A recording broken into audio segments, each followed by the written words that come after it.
بسم الله الرحمن الرحيم.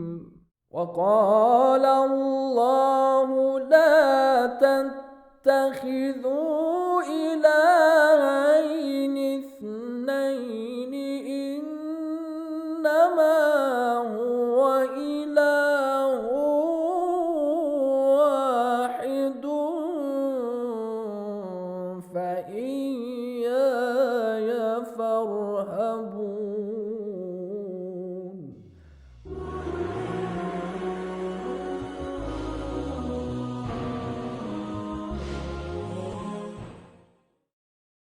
اعوذ باللہ من الشیطان الرجیم بسم اللہ الرحمن الرحیم الحمد للہ رب العالمین والصلاة والسلام علی اشرف الانبیاء والمرسلین وآلہ الطیبین الطاہرین المعصومین۔ برہان نظم جو معزز سامعین کی خدمت میں پیش کی گئی، اس کے بارے میں کچھ شبہات، کچھ وسوسے، کچھ ذہن میں جو شکوک پیدا ہوتے ہیں، برہان نظم کے بارے میں کچھ سوال اٹھتے ہیں، ان سوالات کو اور ان شبہات کو ڈیوڈ ہیوم نے، جو 18ویں صدی کے اسکالر تھے، اور آج کے زمانے میں بھی یہ سوال جو ہے مختلف کچھ شکل و صورت بدل کر بیان ہوتے ہیں، پیش کیے جاتے ہیں، اور انسانوں کے ذہن میں یہ سوال اٹھ سکتے ہیں، کویشچن، اور یہ کویشچنز جو اٹھتے ہیں یا شبہات جو پیدا ہوتے ہیں، یہ اسی کے ذریعے ریسرچ ہوتی ہے، تحقیق ہوتی ہے کہ بھائی یہ شبہ جو پیدا ہوا ہے، اس شبہے کو دیکھا جائے، اور یہ شبہ کس طریقے سے ہے، اس کا حل کیا ہے، کس طرح یہ شبہ دور ہوگا، اور کس طریقے سے اس شبہے کو دور کر کر پتہ چلے گا کہ یہ دلیل جو برہان النظم پیش کی گئی ہے، یہ ایک محکم اور مضبوط ایک دلیل ہے، اور اس دلیل کے ذریعے انسان اپنے خالق اور اس کائنات کے مالک کے وجود کے بارے میں یقین حاصل کر لیتا ہے، اور وجود باری تعالیٰ اس کے نزدیک ثابت ہوتا ہے اس برہان کے ذریعے، اس دلیل کے ذریعے۔ تو دو شبہات اور ان کے جوابات معزز سامعین کی خدمت میں پیش کیے گئے، اور آج ہم ایک اور شبہ جو ان کی گفتگو میں، ان کے قلم سے جو کچھ انہوں نے لکھا ہے اس میں ملتا ہے، اور ان کی بات کا مطالعہ کرنے سے پتہ چلتا ہے کہ یہ شبہ ان کے ذہن میں پیدا ہوا ہے، یہ سوال اٹھا ہے، لہٰذا اس کو معزز سامعین کی خدمت میں پیش کریں، اور اس کے جواب کو بھی بیان کریں گے، تاکہ یہ شبہ، یہ وسوسہ ذہن انسانی سے برطرف ہو جائے، دور ہو جائے، یہ سوال کا جواب، اطمینان بخش جواب ہمیں مل جائے، تاکہ برہان نظم کا استحکام، برہان نظم کی جو مضبوطی ہے، اور یہ ایک محکم و مضبوط دلیل جو ہے، وہ بغیر کسی شک و شبہ کے بالکل روشن طریقے سے ہمارے سامنے واضح ہو سکے۔ تیسری بات جو شک ان کے ذہن میں آیا ہے، وہ یہ ہے کہ وہ کہتے ہیں کہ انسان کا علم جو ہے، ہر انسان کا علم محدود ہے نا، لمیٹڈ ہے، لمیٹیشنز ہے، لہٰذا انسان اپنے لمیٹڈ نالج کے ساتھ، اپنے محدود علم کے ساتھ جو چیزوں کو وہ جانتا ہے، جو اس کی نالج میں آ چکی ہیں، جو اس کے علم میں آ چکی ہیں، جن کے بارے میں وہ آگہی حاصل کر چکا ہے، جان چکا ہے، وہ تو بہت لمیٹڈ ہیں، اور اس عالم میں، اس کائنات میں کتنی ایسی چیزیں ہیں جن کے بارے میں انسان کو ابھی آگہی حاصل نہیں ہوئی ہے، جانکاری نہیں ہے انسانوں کو۔ اور آپ دیکھیے کہ جو چیزیں دیکھی ہیں انسان نے، وہ تو ہیں، ہم نے فرض کیجئے سینکڑوں چیزوں کو دیکھا، ہزاروں چیزوں کو دیکھا، علوم نے، سائنس نے ہمارے لیے مختلف سینکڑوں ہزاروں انکشافات ہمارے سامنے آشکارا کی ہیں، بہت سارے حقائق کو ہمارے سامنے روشن کیا ہے علوم نے، پر ان علوم کو دیکھنے کے بعد، مطالعہ کرنے کے بعد، سمجھنے کے بعد عالم کی اشیاء میں، عالم کے مختلف گوشوں میں، مختلف سیکشنز، مختلف اسپیسیفک حصے، ان حصوں میں، ان حصوں پر جو اشیاء ہیں، ان حصوں میں مخصوص سیکشن میں، مخصوص جگہوں پر ان حصوں میں مثلاً نباتات کا حصہ، مثلاً حیوانات کا حصہ، انسانوں کا حصہ، خود انسان میں اور انسان کے باڈی کے بارے میں اور انسان کے اس جسم کے بارے میں اور انسان کی اس مادی حیات کے بارے میں، جس طرح جسم میں انسانی کا فنکشن ہے، دماغ کا فنکشن ہے، تو اس میں ایک جو پورشن ہے خود انسان کے بارے میں، وہ کیا ہے؟ وہ اس کی فکر کے بارے میں ہے اور دماغ کے بارے میں ہے کہ وہ فکر اور تفکر کیسے کر سکتا ہے، بہت ساری چیزوں کو یاد کیسے رکھ سکتا ہے، اور اس کے ذہن میں یہ چیزیں محفوظ کیسے ہو جاتی ہیں، اور دماغ جو ہے وہ کس طرح ایکٹیویٹی کرتا ہے، کس طرح اس کا ایکشن ہے، اور کس طریقے سے وہ انسان جو ہے اس کا دماغ اور یہ عقل اور فکر جو ہے وہ چلتی ہے، اور کیسے چیزوں کو سمجھتی ہے، مطالب کو، اور اس کی نفسیات کیسی ہے، نفسیات تو اس کے نفس میں اور اس کی نفسیات جو ہے اس کے بارے میں ایک الگ سائیکالوجی کا شعبہ،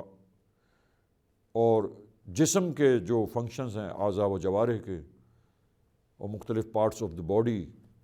یہ حصے جو جسم کے مختلف ہیں، ان کے فنکشنز، ان کے کاموں کو دیکھتے ہوئے یہ ایک الگ شعبہ۔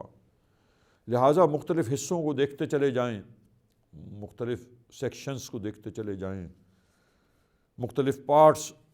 مشخص کرتے چلے جائیں حصوں کو، اور ان حصوں میں مطالعات کریں، ان حصوں سے مربوط جو علوم ہیں، جو سائنسز ہیں جنہوں نے نالج پرووائڈ کی ہے، اویئرنیس پرووائڈ کی ہے، اور آگاہ کیا ہے بشریت کو حقائق سے، آشکارا کیا ہے بہت ساری حقیقتوں کو،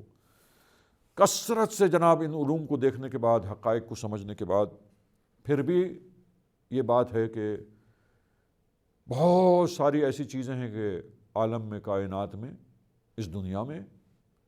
کہ انسان ان کے بارے میں آگہی ابھی تک حاصل نہیں کر سکا ہے، نہیں جان چکا ہے ان چیزوں کو، ابھی تک اس کے علم میں، اس کی نالج کے دائرے میں نہیں آئی ہے، وہ اس کی نالج کے سرکل کے اندر ابھی نہیں داخل ہوئی ہے وہ، تو اس کے بارے میں جاہل ہے انسان۔ لہٰذا آپ دیکھیے، یہ انسان اپنی لمیٹڈ نالج کے ساتھ، محدود علم کے ساتھ، اتنی ساری چیزوں کو دیکھ لیا، اس نے مشاہدہ کیا ہے، اسٹڈی کی ہے، آبزرویشن کی ہے، سائنسز کو سمجھنے کے بعد، ان حقائق کو جاننے کے بعد اسے پتہ چل گیا ہے کہ کس طریقے سے اس کثیر چیزوں کو جو اس کی نالج کا حصہ ہیں، ان تمام چیزوں میں کس طرح نظم و ضبط کے ساتھ، اور اس میں کیا کیا فوائد ہیں، اس کے کیا کیا پازیٹیو امپیکٹ اور ایفیکٹس ہیں، اور کس طرح وہ دوسری چیزوں کے ساتھ جڑی ہوئی، اور دوسری چیزوں کے لیے کوئی فائدہ فراہم ہو رہا ہے اس سے، اور اس کی وجہ سے دوسری چیزوں میں تکامل پیدا ہو رہا ہے، اس کی بدولت دوسری چیزوں میں کمال حاصل ہو رہا ہے۔ جیسے انسان،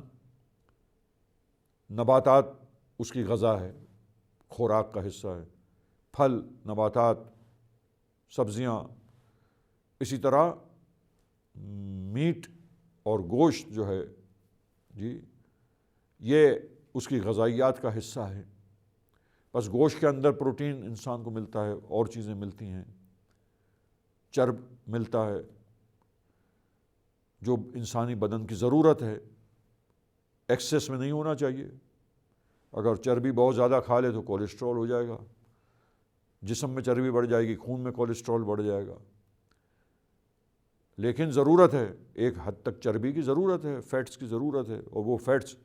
انہی غذائیات سے، گوشت سے ملتا ہے، مچھلی سے، سمندری مچھلیوں کا گوشت ہے، دیگر حیوانات کا گوشت ہے، یہ تمام چیزیں، سبزی ہے، اور سبزی میں نباتات ہیں، پودے ہیں، پھل ہیں، اسی طریقے سے اگنے والی دوسری چیزیں ہیں، دال ہے، لوبیا ہے، یہ چیزیں ہیں۔ انہی تمام چیزوں سے یہ غذائیت، و گندم ہے، چاول ہے، انہی تمام چیزوں سے غذائیت کی جو ضرورت ہے انسان کی پوری ہوتی ہے۔ لہٰذا یہ تمام چیزیں انسان کے لیے فائدہ مند ہیں. انسان کی جسمانی رشد اور جسم میں انسان کی قوت حاصل کرنا اور نشو و نما ہونا، نیوٹریشن جی، اور نشو و نما کے ساتھ انسانی جسم کا پھلنا پھولنا، بڑا ہونا، قد لمبا ہونا، جسم کا چوڑا ہونا، یہ انسانی جسم میں جو ترقی ہوتی ہے یہ انہی غذائیات کے، انہی غذاؤں کے استعمال سے. ایک چھوٹا سا بچہ ہے، غذائیت کے استعمال کرتے کرتے کرتے اس کے جسم میں نشو و نما ہوتا ہے، قد بڑھ جاتا ہے، جسم چوڑا ہوتا ہے، جسمانی ترقی ہوتی ہے، جسم مضبوط ہوتا ہے. لہٰذا ان تمام چیزوں کے اندر فوائد ہیں، انسان کے لیے فائدہ ہے. نباتات جو گھاس پھوس ہے اگر اس کو دیکھیں تو جانوروں کی غذا ہے، جانوروں کے لیے وہ فائدہ مند ہے، مفید ہیں. جانور اس کو کھاتے ہیں، اپنی غذائیت کی ضرورت پوری ہوتی ہے، اور حیوانات اور جانوروں کے جسم میں نشو و نما ہوتی ہے.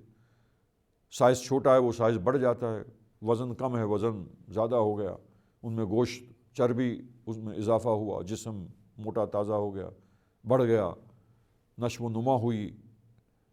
پھیلاؤ ہوا. لہٰذا بہت ساری چیزیں اس عالم میں ہیں جو دوسری چیزوں کے لیے مفید ہوتی ہیں، دوسری چیزوں کے فائدے اور دوسری چیزوں کے تکامل اور کمال تک اور اس کی ترقی میں سازگار ہوتی ہیں، مفید ثابت ہوتی ہیں، مؤثر ہوتی ہیں. لہٰذا یہ عالم میں یہ تمام چیزوں کا سلسلہ ہے. تو اب اس کا شبہ آپ کی خدمت میں پیش کر رہا ہوں کہ اس مقدمے کے ساتھ ساتھ، مثالوں کے ساتھ ساتھ شبہے کو واضح کیا جائے کہ یہ تمام چیزوں کے اندر پس بھلائی ہے، خیر ہے، فائدہ ہے، یہ مفید ہیں، ان کے مثبت اثرات ہیں، ان میں خاص نظم و ضبط ہے. اس نظم و ضبط کے ساتھ ان کا پیدا ہونا کس طریقے سے مفید اور مثبت اثرات رکھتا ہے، اور دوسری چیزوں کے تکامل میں وہ چیزیں کام آتی ہیں، فائدہ مند دوسری چیزوں کے لیے ثابت ہوتی ہیں. لہٰذا ان تمام کثرت سے چیزوں کو دیکھنے کے باوجود وہ یہ کہتا ہے کہ بہت ساری چیزیں ابھی ہمارے علم کے دائرے سے باہر ہیں، ہماری نگاہوں سے اوجھل ہیں، ہمارے مشاہدے میں نہیں آئی ہیں، انسان ابھی ان چیزوں تک نہیں پہنچ سکا ہے. اس سے تو کوئی انکار نہیں کر سکتا. اب شبہ اس کا یہ ہے، وسوسہ یہ ہے کہ جو چیزوں کے بارے میں ہماری نالج نہیں ہے، جن چیزوں کے بارے میں ہم علم نہیں رکھتے ہیں، جو چیز ہماری نالج کے سرکل میں ابھی نہیں آئی ہیں، ان بہت ساری چیزوں میں ممکن ہے کہ ایسی چیزیں ہوں کہ جن میں، کیونکہ ہماری لمیٹڈ نالج کی وجہ سے بہت ساری چیزیں ہیں جن کے بارے میں ہم نہیں جانتے ہیں. لہٰذا بہت ساری چیزیں جن کو ہم نہیں جانتے، ممکن ہے کہ ان چیزوں کے اندر بے نظمی ہو جو ہماری نالج کے دائرے میں ابھی نہیں آئی ہیں. ممکن ہے بے نظمی اور بد نظمی ہو، نظم و ضبط ان میں نہ پایا جاتا ہو، خیر اور فائدہ نہ ہو بلکہ شر ہو، وہ خیر کے دائرے میں نہ آئے، وہ شر کے دائرے میں آ جائیں. تو پھر وہ چیزیں جو شر ہیں، وہ چیزیں جن میں نظم و ضبط نہیں ہے، بے نظمی ہے، ممکن ہے ایسی چیزیں ہوں کہ جو ہماری نالج میں بھی نہیں آئی. یہ تو جو ہم نے دیکھ لیا، ان چیزوں میں نظم و ضبط پایا جاتا ہے، اگرچہ کہ بہت کثیر تعداد میں ہیں، سینکڑوں نہیں، ہزاروں نہیں، لاکھوں نہیں، کروڑوں اشیاء عالم کی ہم نے دیکھا جی ان میں بہت بڑا فائدہ ہے، جی یہ بہت مؤثر ہیں، جی یہ بہت فائدہ مند ہیں، اس کے بہت مثبت اثرات، امپیکٹ جو ہے وہ ہے اس کائنات میں، اس دنیا میں، دوسری چیزوں کے اوپر مثبت اثرات اس کے مرتب ہوتے ہیں. لیکن شبہ پس اس کا یہ ہے کہ وہ چیزیں جو ہماری نالج سے باہر ہیں، ان میں ممکن ہے کہ ایسی چیزیں ہوں کہ جو بد نظمی کا شکار ہوں، جن میں نظم و ضبط نہ ہو. تو نظم و ضبط کے ساتھ ہی تمام اشیاء عالم ہوں گی. یہ ہم ان اشیاء جو ہماری نالج کا حصہ، ان کو دیکھ کر تمام اشیاء کے بارے میں کہ وہ سب میں نظم و ضبط ہوگا، وہ سب میں اسی طریقے سے نظم کے ساتھ چل رہی ہوں گی، وہ سب میں خیر ہوگا، سب میں مثبت اثرات ہوں گے، یہ ہم کیسے کہہ سکتے ہیں؟ لہٰذا یہ تمام کائنات، یہ پوری کی پوری کائنات، تمام اشیاء کائنات، تمام موجودات عالم نظم و ضبط کے ساتھ چل رہے ہیں. یہ چیز